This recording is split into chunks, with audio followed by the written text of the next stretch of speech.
Chapter 6.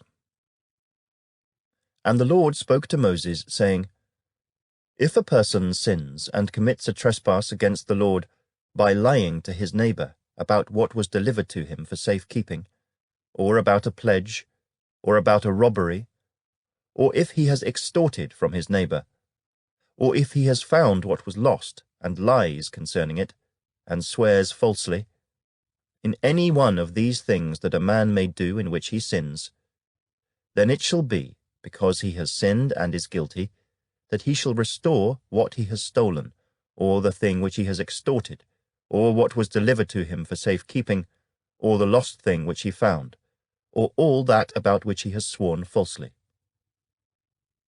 He shall restore its full value, add 1/5 more to it, and give it to whomever it belongs, on the day of his trespass offering. And he shall bring his trespass offering to the Lord, a ram without blemish from the flock, with your valuation, as a trespass offering to the priest. So the priest shall make atonement for him before the Lord, and he shall be forgiven for any one of these things that he may have done in which he trespasses. Then the Lord spoke to Moses, saying, Command Aaron and his sons, saying, This is the law of the burnt offering. The burnt offering shall be on the hearth upon the altar all night until morning, and the fire of the altar shall be kept burning on it. And the priest shall put on his linen garment, and his linen trousers he shall put on his body, and take up the ashes of the burnt offering which the fire has consumed on the altar, and he shall put them beside the altar. Then he shall take off his garments, put on other garments, and carry the ashes outside the camp to a clean place. And the fire on the altar shall be kept burning on it, it shall not be put out. And the priest shall burn wood on it every morning, and lay the burnt offering in order on it. And he shall burn on it the fat of the peace offerings. A fire shall always be burning on the altar, it shall never go out. This is the law of the grain offering. The sons of Aaron shall offer it on the altar before the Lord.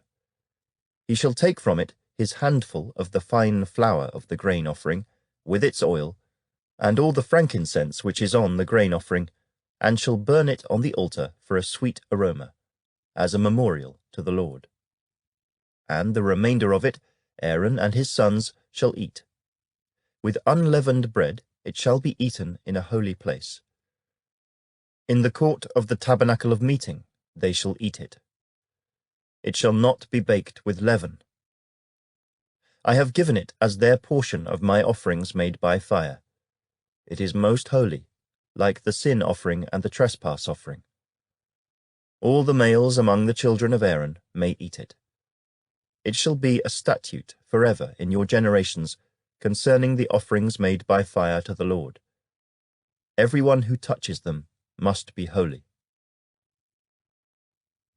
And the Lord spoke to Moses, saying, This is the offering of Aaron and his sons, which they shall offer to the Lord, beginning on the day when he is anointed. 1/10 of an ephah of fine flour as a daily grain offering, half of it in the morning, and half of it at night. It shall be made in a pan with oil. When it is mixed, you shall bring it in. The baked pieces of the grain offering you shall offer for a sweet aroma to the Lord. The priest from among his sons, who is anointed in his place, shall offer it. It is a statute forever to the Lord. It shall be wholly burned. For every grain offering for the priest shall be wholly burned. It shall not be eaten. Also the Lord spoke to Moses, saying, Speak to Aaron and to his sons, saying, This is the law of the sin offering. In the place where the burnt offering is killed, the sin offering shall be killed before the Lord. It is most holy. The priest who offers it for sin shall eat it. In a holy place it shall be eaten, in the court of the tabernacle of meeting. Everyone who touches its flesh must be holy. And when its blood is sprinkled on any garment, you shall wash that on which it was sprinkled in a holy place.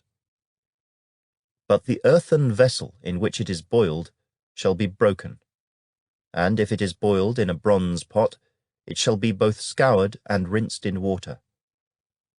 All the males among the priests may eat it. It is most holy.